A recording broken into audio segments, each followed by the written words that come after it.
नदी नर्मदा के नीर में चंबल का बीहड़ बहाव, माही और बेतवा का पानी और सोत्रिस्वनी शिप्रा का पवित्र जल अगर घुल जाए तो बनता है मालवा का रंग।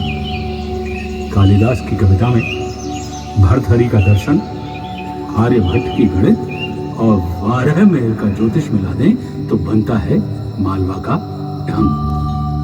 अवंतिका उज्जैनी के विक्रमादित्य की न्यायप्रियता में, धार के राजा भोज की लोकप्रियता और सुल्तान गियासुद्दीन की विनोदप्रियता को जोड़ दें तो बनता है मालवा का अंग। एक गुर्जरी चारवाहन को अगर एक सुल्तान से, एक गाने वाली के सुरों को एक बहादुर के शौर्य से, राग भूप को राग कल्याण से यानी रानी रूपमती को अगर बाज बहादुर से मिलवा दें तो बनती है मालवा की तरंग। बुंदेलखंड के ठीक नीचे विंध्याचल पर्वतों के ऊपर और बाएं गुजरात और मेवाड़ के दाएं बसा मध्य भारत का यह हिस्सा मालवा कहलाता है। यह कभी ज्वालामुखी की कोख से पैदा हुआ। यही राज है यहाँ की काली मिट्टी का, जिस पे उगने वाले विशाल भयानक जंगल कभी डायनासोर के घर हुआ करते थे। ये जमीन इतनी जरखेज थी कि इस भूमि ने जाने कब से उत्तर के मौर्य शासकों और गुप्त साम्राज्य को, दक्षिण के सातवाहन और चालुक्य सम्राटों को, खलजी और गुलाम वंश के दिल्ली के सुल्तानों को, मुगलों और मराठों को और फ्रेंच और अंग्रेजी सैलानियों को भी बार बार अपनी तरफ खींचा है। इनमें से हर एक के लिए मालवा को अपनाए बिना हिंदुस्तान का अर्थ अधूरा था। संस्कृत में मालव का अर्थ होता है श्री क्षेत्र यानी लक्ष्मी जी का स्थान, और यहीं ठीक 1000 साल पहले मालवा के सबसे नामी राजा भोज ने वाग्देवी यानी सरस्वती की एक अप्रतिम प्रतिमा भी बनवाई थी। कहा जाता है कि लक्ष्मी और सरस्वती कभी एक दूसरे के साथ नहीं रहती, लेकिन लक्ष्मी और सरस्वती दोनों का ही स्थान है मालवा।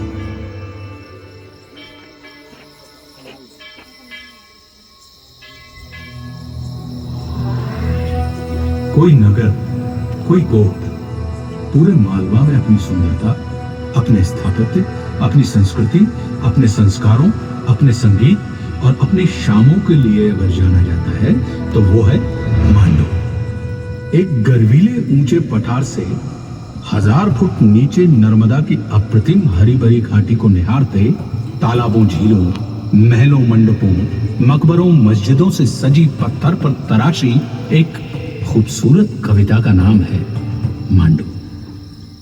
कहते हैं 6वीं शताब्दी के दौरान एक बार इस पावन भूमि पर काम करते समय एक किसान को अपने खेत में एक अजीब पत्थर दिखा। जब उसने अपनी खुरपी से उस पत्थर को उखाड़ना चाहा तो अचानक उसकी लोहे की खुरपी सोने की हो गई। जब वो किसान उस पत्थर को एक लोहार के पास ले गया तब लोहार ने उसे बताया कि यह तो पारस पत्थर है, जिसके स्पर्श भर से लोहा सोने में बदल जाता है। ईमानदार लोहार ने तुरंत जाकर वो चमत्कारी पत्थर अपने राजा आनंद देव राजपूत को समर्पित कर दिया। उस परोपकारी राजा ने पारस पत्थर से जितना सोना बनाया सब अपनी जनता के भले में लगाया, और उसी पत्थर के प्रताप से 12 बरस के अंदर ही उसने मांडू में पहला दुर्ग खड़ा किया।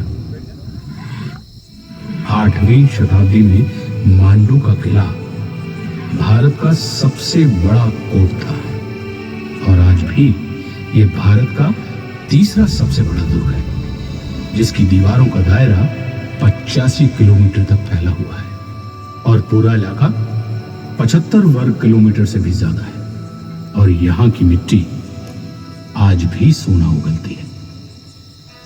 शायद इसी कारण उसी समय से दिल्ली से दक्षिण और उत्तर से पश्चिम में गुजरात जाने वाला हर सार्थवाह, हर तिजारती कारवां, हर फौजी लश्कर, हर हिंदू, जैन, बौद्ध तीर्थयात्री, हर सैलानी, हर व्यापारी इस तिराहे पर बसे मांडू को छुए बिना नहीं गुजरा है। विक्रम संवत 612 या सन 555 ईस्वी से ही इस स्थान पर जैन हिंदू प्रतिमाओं, गुफाओं, मंदिर और मंडपों के अवशेष मिलते हैं। चंद्रसेना नाम के एक जैन व्यापारी ने तो यहाँ इतने सारे हिंदू जैन मंदिर मंडप बनवाए थे कि शायद उस समय यह स्थान जैनियों के सबसे पवित्र तीर्थ पालीताना के जैसा लगता हो।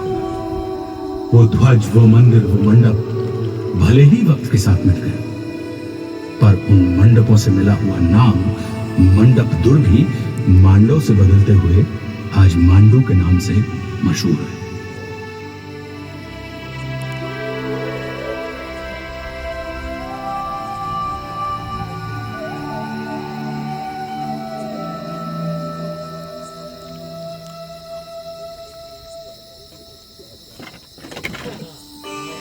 आठवीं शताब्दी तक जैन व्यापारियों को संरक्षण और इस पूरे क्षेत्र में शासन देने का काम गुर्जर प्रतिहारों से होते हुए क्षत्रिय परिवार बहादुरों के हाथ में आ गया था। और इसी वंश से थे मालवा ही नहीं, संपूर्ण भारत में प्रसिद्ध विलक्षण सम्राट, सैनिक, कवि, लेखक, चिकित्सक, वैज्ञानिक और व्याकरण विशेषज्ञ राजा भोज। यहां से सिर्फ 30 मील की दूरी पर थी उनकी राजधानी धार, जहां से उनका शासन उत्तर में चित्तौड़ से लेकर दक्षिण में कोंकण तक, पूर्व में विदिशा से लेकर पश्चिम में साबरमती तक फैला हुआ था। पर वक्त के साथ सत्ता के बदलाव का असर मालवा की सरजमी पर भी पड़ा। दिल्ली में अपने ससुर की याद में बन रही कुतुब मीनार को पूरा करवाने वाली वीरांगना रजिया सुल्तान के वालिद शमशुद्दीन इल्तुतमिश ने 1227 में मालवा पर धावा बोल दिया और उज्जैन को फतेह कर लिया। किंतु राजा देवपाल ने उनके साथ एक संधि की, जिसकी वजह से मांडू पर आंच नहीं आने पाई। 1293 में जलालुद्दीन खलजी की फौज मांडू पर हमला करके यहां का बेशकीमती खजाना लूटकर दिल्ली तो ले गई, पर इसके बावजूद मांडू हिंदू राजाओं के अधीन ही रहा। सन 1305 में दिल्ली के सुल्तान अलाउद्दीन खलजी का सेनापति मुल्तानी एक रात जालसाजी से मांडू के किले में दाखिल हो गया और उसने परमार राजा महालक देव का कत्ल कर दिया। अब मांडू दिल्ली सल्तनत के कब्जे में था, पर मालवा की मिट्टी ने गुलामी को कभी गवारा नहीं किया। 14वीं शताब्दी के अंत में दिल्ली सल्तनत से मालवा भेजे गए सूबेदार दिलावर खान ने दिल्ली से आजाद होने का बिगुल बजा दिया और यहीं से चमक उठी मांडू की किस्मत। दिलावर खान की बनाई मस्जिद आज भी मालवा के उस बहादुर सुल्तान को सलाम करती है।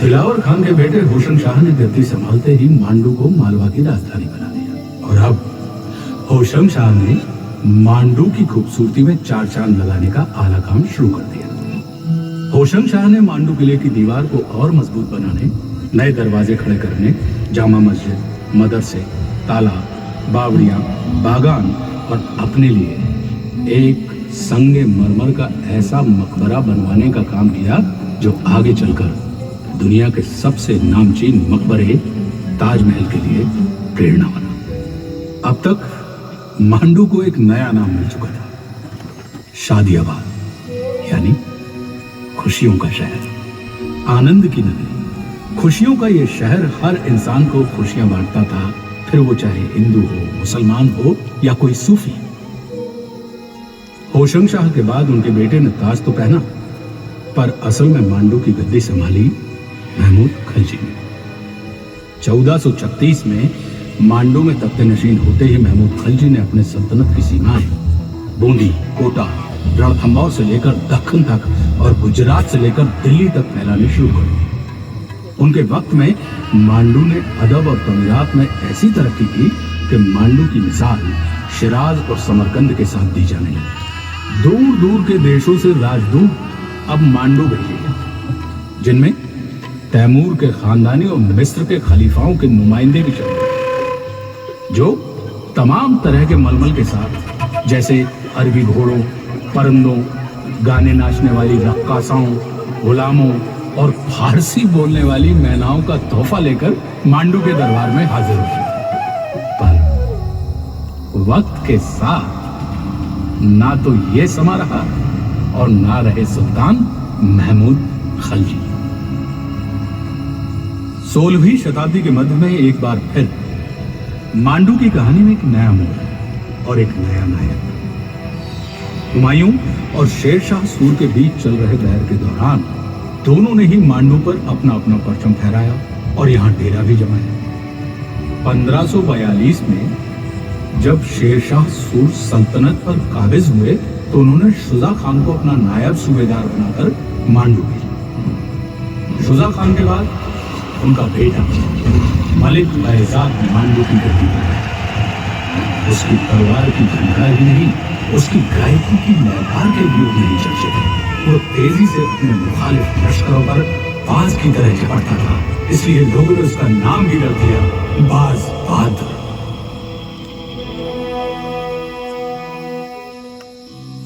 कहते हैं एक रोज बाज बहादुर नर्मदा के किनारे शिकार खेल रहा था कि एक हिरन का पीछा करते करते वो धर्मपुरी नगर के पास पहुंच गया।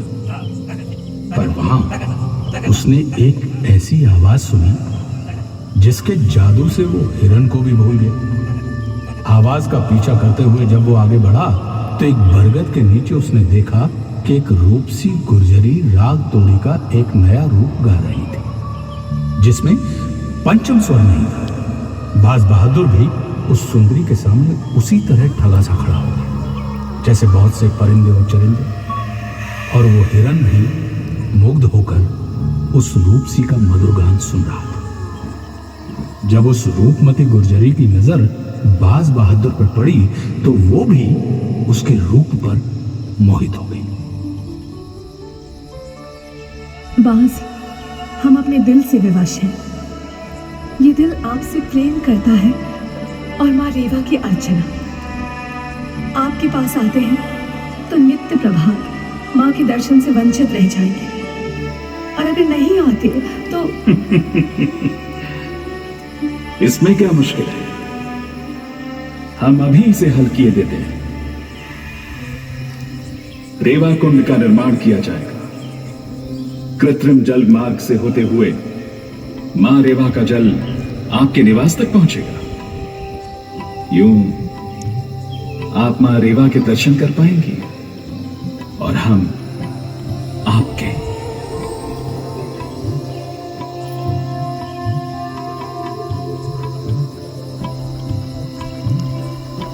अब रूपमती को नर्मदा के दर्शन भी होते और बाज बहादुर के अपने महल से भी रूपमती की हवेली साफ नजर आती थी। इस तरह दोनों के मिलन से शुरू हुआ मांडू, मोहब्बत और मौसकी का एक नया अध्याय।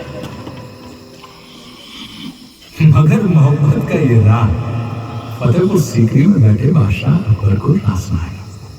अपनी आंखों में पूरे हिंदुस्तान को फतह करने का ख्वाब सजोए मुगल आजम का लक्ष्य था मांडू पर कब्जा करना, और अकबर ने अपने एक सिपहसालार आदम खान को पूरे लाव लश्कर के साथ मालवा की तरफ रवाना कर दिया।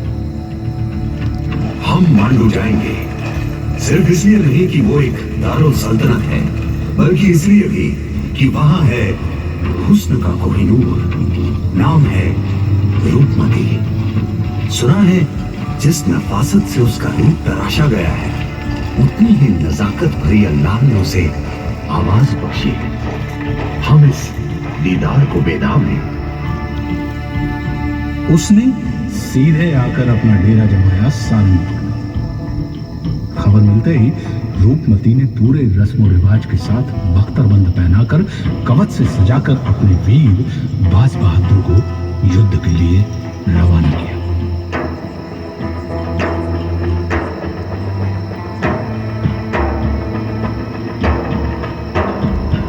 सुल्तान, हम गिर चुके हैं।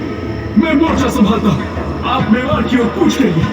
इंशाअल्लाह जिंदा रहा तो फिर खिदमत में हाजिर होऊंगा। ठीक है। बाज बहादुर तो किसी तरह अकबर की सेनाओं के चक्रव्यूह से बचकर मेवाड़ की तरफ रुख कर गया, मगर आदम खान ने रुख किया मांडू की ओर। बाज बहादुर हार कर चले गए परदेश। आदम खान तुमसे मिलने का भेज रहे संदेश। खबर जब रूपमती को मिली तो उसने आदम खान से सिर्फ एक दिन की मोहलत मांगी। रात को उसने उसे मिलने के लिए महल में बुलवाया। बेचैन आदम खान ने इंतजार किया और रूपमती ने सोलह श्रृंगार। इधर आदम खान ने महल में कदम रखा और उधर रूपमती जहर का प्याला मुंह से लगा के मौत के आगोश में खो गई। अकबर ने चित्तौड़ के हिंदू राज में जौहर की ज्वाला देखी थी। इस बार एक मुस्लिम राज में भी उसे हार न मानने वाली एक पतिव्रता वीरांगना का सामना करना पड़ा। उस रूमानी जमाने, उनके सुरसंगीत और उन प्रेम दीवानों की याद में सारंगपुर के करीब ही मौजूद है रूपमती बाज बहादुर का मकबरा। जहां की शामें सुहानी, रातें रंगीन थी, वहां अब उल्लू बोलते हैं। फिर क्यों दुनिया वाले शान और शौकत को चमक धमक से तोलते हैं।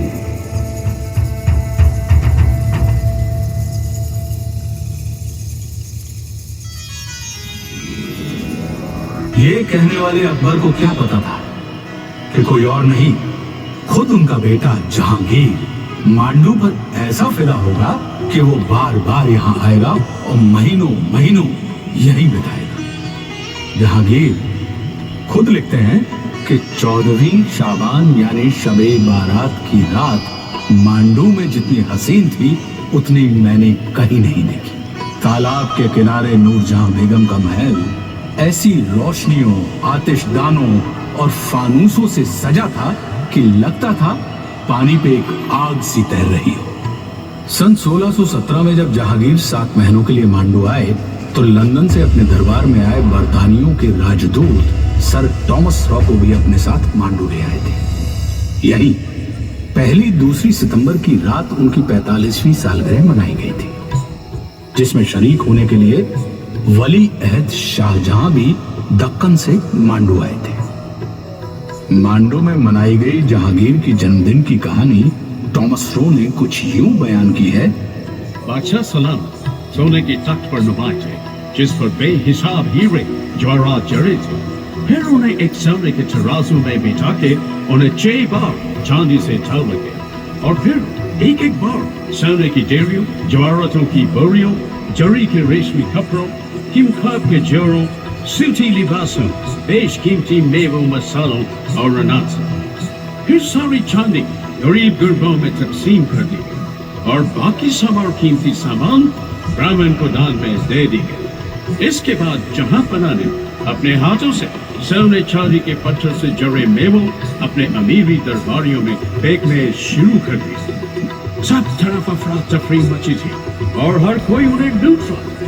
मुझे एक कोने में खामोश कर देख बादशाह ने अपने पास बुलाया और मेरे दामन उन बेशकीमती मेवों से भर दिया।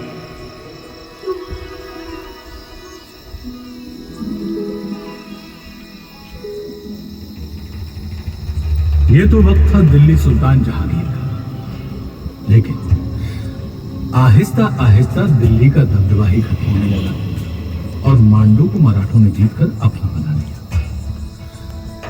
मल्हार राव होलकर से होते हुए मांडू पेशवा बाजीराव के कब्जे में आ गया। ये किस्मत का पलट खेल ही था कि एक बार फिर परमार वंश के वंशज मांडू के मददगार मसीहा बन गए। समय अपना एक चक्र पूरा कर फिर उसी स्थान पर पहुंच गया था जहां से मांडू की कहानी शुरू हुई थी। पीपल के पुराने पेड़, बूढ़े बरगद के वृक्ष, खोरसानी इमली के अमर दरख्तों के साथ साथ अनंत काल से बहती नर्मदा ने मालवा को पैदा होते और मांडू को बनते देखा। अगर आप इनकी खामोश जबान सुन पाए तो सब यही कहते हैं, भारत का मुकुट है मालवा और मांडू है उसमें जड़ा हरियाला पन्ना। एक बार जो देखो इसकी चमक तो फिर करोगे आने की तमन्ना। आप भी फिर आइएगा जरूर।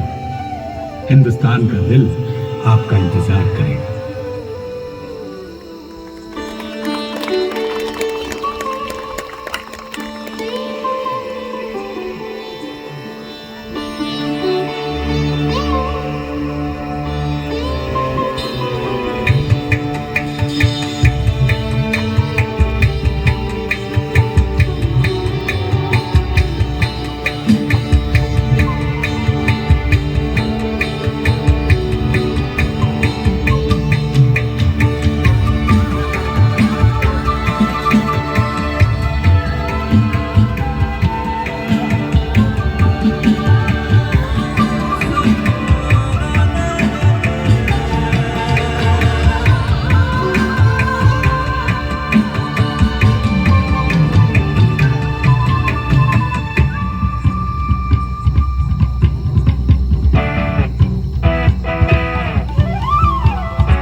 Again, da da da da da again, da da da da again, da da da da.